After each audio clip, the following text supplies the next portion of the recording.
বৌমা শাশুড়ির এই ঝগড়ার প্রধান কারণ হচ্ছে জেনারেশন গ্যাপ, ঠিক কিনা? শাশুড়ি এক জেনারেশনের আর বৌমা আরেক জেনারেশনের। শাশুড়ি ভাবে একরকম, বৌমা ভাবে আরেক রকম। শাশুড়ি চায় বউর উপর খবরদারি করতে, বউ চায় শাশুড়ির উপর খবরদারি করতে। এই ডমিনেটিং এর কারণে কিলাকিলি আছে না নাই? আহা, এটা ঠিক না। আমার শাশুড়ি মায়েরা যারা আছেন, প্রথমে শাশুড়ি দিয়ে শুরু করি। আমার মাইকের আওয়াজ যে ঘরগুলোতে যায়, আমার শাশুড়ি মাদেরকে বলবো, বউদের উপর অত্যাচার করবেন না। ছেলেরা প্রশ্ন করে, তোর কাছে তোর বউ বড় না আমি বড়? আছে না নাই? এটা একটা প্রশ্ন হইল। তোর বউ বড় না আমি বড়? দুইজনেই বড়। তো এক ছেলে সুন্দর উত্তর দিছে, আমার কাছে ভালো লাগছে উত্তরটা শুনে। এক মা প্রশ্ন করছে, তোর এতদিন আমি লালন পালন করে বড় করলাম, জীবন যৌবন তোর জন্য শেষ করলাম, আজকে বউ পাইয়া বউ তোর আপন হয়ে গেল? এবার ছেলে উত্তর দিছে, মা, আমার মুখ থেকে মা ডাক শোনার জন্য তুমি কি কষ্টটাই না করছো জীবনে। 10 মাস আমারে পেটে ধারণ করলা, খাইতে পারো নাই, বমি করছো, খালি ওষুধ খাইছো, তোমার পেট কেটে আমারে বের করা হয়েছে, 2 বছর আমারে দুধ খাওয়াইছো, পেশাব পায়খানা পরিষ্কার করেছো। বয়স যখন 3-4 তখন তোমার আমি মা ডাকছি, এই মা ডাকটা শোনার জন্য তুমি এত কষ্ট করছো। আর আরেকবারের মাইয়া এই ঘরে আইসাই তোমার মা ডাকা শুরু করছে। যেই মেয়েটা তোমারে মা ডাকে সে আমার আপন হবে না কেন মা? ঠিক কিনা? এই মা ডাক শোনার জন্য তুমি এত কষ্ট করলা, আমার লালন পালন করলা, 10 মাস পেটে ধরলা, পেশাব পায়খানা পরিষ্কার করলা, এরপরে মা ডাক শুনতে পারছো। আর আরেকবারের মেয়ে জানা নাই চিনা নাই এসেই তোমার ডাকা শুরু করছে মা। তো যে আমার মারে মা ডাকে তার স্থান তো আমার কলিজায়, ঠিক কিনা? শাশুড়ি আম্মারা যারা আছেন, প্লিজ বৌমাদেরকে কষ্ট দিয়েন না। অনেক শাশুড়ি আছে পান থেকে চুন খসলে রেগে যায়, পদে পদে স্ত্রীর ভুল ধরে, বউয়ের ভুল ধরে, আছে না নাই? এটা করবেন না। সে তো নতুন, আপনার অনেক এক্সপিরিয়েন্স হতে তার সময় লাগবে, তাকে সময় দিন, তাকে ভালোবাসুন, ঠিক কিনা? না বুঝে সামান্যতে বৌমারে বদদোয়া দেয়, এরকম আছে না নাই? কিন্তু বুঝতে চায় না, বৌমারে যদি বদদোয়া দেয় তাহলে তার নিজ ছেলের পরিবারের ক্ষতি, পেটে ধরা যে ছেলে, ছেলের পরিবারের কিন্তু ক্ষতি, তার আপন নাতি নাতনিদেরই ক্ষতি। আওয়াজ করে বলেন ঠিক কিনা? বৌমাকে বদদোয়া দিয়েন না। বৌমাকে নিজের মেয়ের মতো দেখবেন। সমাধান আমি দিচ্ছি। কেমন দেখতে হবে? নিজের মেয়ের মতো। নিজের মেয়ে সকালে ঘুম থেকে ওঠে 11টা, ওইটা সমস্যা নাই। বৌমা কেন উঠলো না, ওইখানেই ঝামেলা, আছে না নাই? মেহেরবানি করে আপনার বৌমাকে আপনার নিজের মেয়ের মতো দেখেন। নিজের মেয়েরে যেমনি আদর করেন তাকেও অমনি আদর করেন। আপনার বৌমারে যদি আপনি কষ্ট দেন, মনে রাখবেন আপনার নিজের মেয়েটাও আরেকবারের বউ হয়ে কয়েকদিন পরে যাবে। আপনি যা যা করবেন আপনার মেয়েকেও তারা ওই রকম কষ্ট দিয়ে বাড়িতে ফিরিয়ে দিবে। চিল্লায় বলেন ঠিক কিনা? খবরদার, টিট ফর ট্যাট। ইট্টি মারলে পাটকেলটি খেতে হয়। এজন্য শাশুড়ি আম্মা জানারা যারা আছেন, বৌমার সাথে খারাপ আচরণ করবেন না মেহেরবানি করে। তাকে আপনি কষ্ট দিলে আপনার নিজের মেয়েটাও আরেক বাড়ির বৌমা হবে, সেও ওই বাড়িতে এই কষ্টগুলো ভোগ করবে। এগুলো যখন আপনি শুনবেন তখন আপনার চোখ দিয়ে পানি পড়বে কি পড়বে না? পড়বে। এবার আসেন বৌমার কথা বলি। বৌমা যারা আছেন মেহেরবানি করে, বৌমা যারা আছেন মেহেরবানি করে আপনার শাশুড়ি আম্মাকে নিজের মায়ের জায়গায় রাখবেন। আপনার বাড়ি ছেড়ে নতুন বাড়িতে আসছেন, তো এটাই তো আপনার বাড়ি। আপনার মা রেখে দিয়ে নতুন মা পাইছেন, এটাই তো আপনার মা। তো ওনাকে মায়ের জায়গায় বসাতে আপনার সমস্যাটা কোথায়? বৌমারা খেয়াল রাখবেন, আপনি আপনার শাশুড়ির সাথে যে আচরণটা করতেছেন, আপনার শেষ বয়সে আপনার ছেলের বিয়ে দেওয়ার পরে যে বৌমাটা আসবে ওই আচরণই আপনাকে ফিরিয়ে দিবে। The nature has its own return. প্রকৃতির একটা মাইর আছে, এটা শেষ মাইর, এটা শেষ খেলা। প্রকৃতির খেলা বড় খেলা। আপনি আপনার শাশুড়ির সাথে যে আচরণ করবেন, আপনার শেষ বয়সে আপনি একদিন শাশুড়ি হবেন, এটা মাথায় রাখবেন। ওই আচরণই আপনি ফিরে পাবেন। আওয়াজ করে বলতে হবে ঠিক কিনা? এজন্য 9 নাম্বার পয়েন্টস হচ্ছে মিউচুয়াল রেসপেক্ট। সবাই যেন সবাইকে ভালোবাসি। দোষ ছাড়া মানুষ নাই। সবার দোষ আছে, আমরা যেন একে অন্যের দোষ না খুঁজি। বৌমারা, আপনাদের কেন যদি আমার মাইকের আওয়াজ যায়, অল্প কিছু টেকনিক অবলম্বন করলে আপনি আপনার শাশুড়ির মন জয় করতে পারবেন। শাশুড়িরা আসলে বেশি কিছু চায় না, আগের জামানার মানুষ তো, এদেরকে ওইভাবে হাত করতে হবে। মাঝে মাঝে একটু শাশুড়ির মাথায় তেল দিয়ে দেন, চুলে তেল দিয়ে দিবেন আর কি, মাঝে মাঝে চুল আশ্রয় দিবেন, এগুলো কিন্তু খুব পছন্দ করে শাশুড়িরা।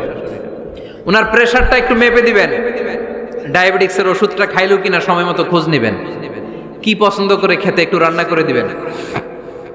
যেই বক্তার ওয়াজ শুনতে পছন্দ করে ওই বক্তার ওয়াজগুলো ডাউনলোড করে শাশুড়ি আম্মাকে দিবেন, ইসলামী বই দিবেন। দেখবেন বয়স্ক নারীরা মাহফিল যেতে খুব পছন্দ করে, ওয়াজ শুনতে খুব পছন্দ করে, নবীদের কাহিনীগুলো শুনতে পছন্দ করে।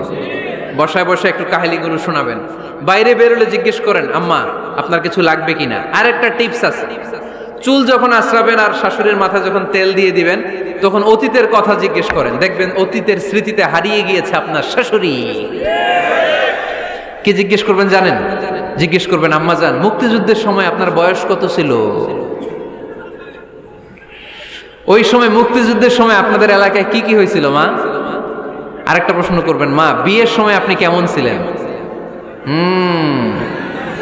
ওই দিন দেখবেন বুড়ি আর বুড়ি নাই, জুয়ান হয়ে গেছে।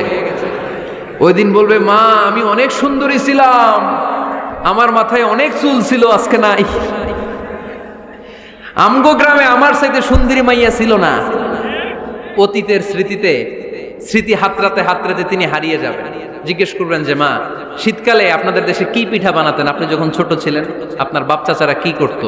এগুলো জিজ্ঞেস করলে উনি স্মৃতির পাতা হাতরাতে হাতরাতে চোখ দিয়ে দাঁড় দাঁড় করে ওনার পানি ঝরতে শুরু করবে। আপনার জায়গায়, ওনার হৃদয়ের মনি কোঠায় এমন জায়গায় পৌঁছবে, আপনার ছাড়া উনি কিছুই বুঝবে না। বৌমারা, এই অল্প কিছু টিপস অবলম্বন করে আপনারা আপনাদের শাশুড়ির মনকে জয় করতে পারেন। শাশুড়ি বৌমার দ্বন্দ্ব আমরা চাই না, আমরা চাই শাশুড়ি বৌমাকে নিজের মেয়ের মতো জানো, আর বৌমার শাশুড়িকে আপন মায়ের মতো ভালোবাসুক, ঠিক কিনা? এই মিউচুয়াল রেসপেক্টই পারে শাশুড়ি বৌমার দ্বন্দ্বকে দূর করতে, আর ঘরটারে শান্তির টুকরা বানাতে। আওয়াজ করে বলেন ঠিক কিনা? কয়টা গেল? আর আছে কয়টা?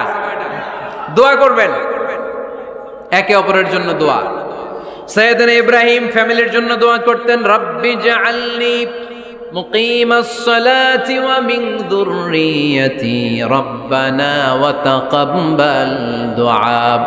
ও আল্লাহ, আপনি আমার নামাজ কায়েমকারী বানান, আমার কলিজার টুকরা সন্তান ইসমাইলকেও নামাজ কায়েমকারী বানান, আমার দোয়াটা আপনার দরবারে আপনি কবুল করে নেন। সুবহানাল্লাহ পড়েন। রব্বানা ইন্নী আসকানতু মিন যুররিয়াতি বিওয়াদিন গায়রি যী যারইন ইনদা বাইতিকাল মুহাররাম। ও আল্লাহ, আমার সন্তান সন্ততি, আমার ফ্যামিলিকে ধুধু মরুপ্রান্তর এই উপত্যকার মধ্যে তোমার কাবা ঘরের সামনে রেখে গেলাম, তাদেরকে তুমি নামাজ কায়েমকারী বানিয়ে দিও। গোটা বিশ্বের সব মানুষের অন্তর আমার ফ্যামিলির দিকে আল্লাহ তুমি ঝুঁকিয়ে দিও। ওয়ারযুকহুম মিনাস সামারাত, ফলমূল দিয়ে আল্লাহ তুমি তাদেরকে রিজিকের ব্যবস্থা করে দিও। তার মানে সব নবীরা তাদের পরিবারের সদস্যদের জন্য দোয়া করতেন কি করতেন না? আবার কোরআন আমাদেরকে শিখালো, রব্বানা হাব লানা মিন আজওয়াজিনা ওয়া মিন যুররিয়াতিনা কুররাতা আ'য়ুন ওয়াজআলনা লিল মুত্তাকিনা ইমামা। ও আল্লাহ, এমন নেককার সন্তান, এমন নেককার স্ত্রী আপনি আমাকে দান করেন যাদের দিকে তাকালে আমার চোখ দুইটা ঠান্ডা হয়ে যায়। চক্ষু শীতলকারী স্ত্রী দেন। বিয়ে যাদের হয় নাই, ইয়াং ছেলেরা এই দোয়াটা করবা। বিয়ের জন্য দোয়ার দরকার আছে না নাই? প্রতিদিন এই দোয়া করবা, আল্লাহ এমন স্ত্রী দেন, এমন জীবন সঙ্গিনী আপনি আমাকে দেন, এমন লাইফ পার্টনার দেন যার দিকে তাকালে আমার চোখ জুড়িয়ে যায়। এমন সন্তান আল্লাহ আপনি আমার ফ্যামিলিতে দেন যাদের দিকে তাকালে আমার চোখ দুইটা ঠান্ডা হয়ে যায়। নেককার সন্তান, নেককার স্ত্রী আল্লাহর কাছে দোয়া করে চেয়ে নিতে হয়। তাহলে ফ্যামিলি মেম্বার একে অপরের জন্য দোয়ার দরকার আছে না নাই?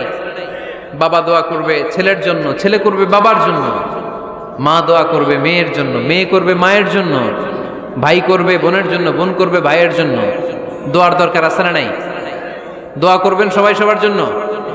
এই যে কোরআনের বঙ্গানুবাদ পাওয়া যায় না এখন, কথা বলেন। স্মার্টফোন আছে কার কার দেখি? হ্যাঁ, কারা কারা স্মার্ট দেখি?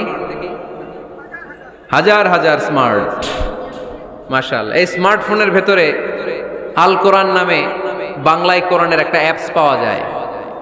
কথা বলেন, পাওয়া যায় কি যায় না? আজকে থেকে এই অ্যাপসটা ডাউনলোড করে প্রতিদিন 1 আয়াত 2 আয়াত 3 আয়াত করে পড়া শুরু করে দেন। বাঁচতে হলে পড়তে হবে, বাঁচতে হলে জানতে হবে, ঠিক কি না? এই স্লোগান আমাদেরকে শিখায়। এই স্লোগান তো আল্লাহ, এই স্লোগান দিয়েই তো আল্লাহ কোরআন শুরু করছে, ইকরা বিসমি রাব্বিকাল্লাযী খালাক। বাঁচতে হলে জানতে হবে, বাঁচতে হলে পড়তে হবে, পড়ার কোনো বিকল্প নাই। আওয়াজ করে বলেন ঠিক কি না? সুজানগরের রায়েরা, মোবাইলের অ্যাপসের ভিতরে আমরা কোরআন রাখতে রাজি আছি তো সবাই? হাদিসের অ্যাপস ডাউনলোড করতে রাজি আছি তো? বাস রাজি আছি, ডাউনলোড করে রাইখা দেবো, আর কেউ পড়বো না নাকি? হ্যাঁ, প্রতিদিন একটা আয়াত হলেও যেন আমরা পড়ি। আল্লাহ যা বলা দরকার সব বলে দিয়ে গেছে, নতুন করে আর কিছু বলবে না। আমরা যেন পড়াশোনা করি।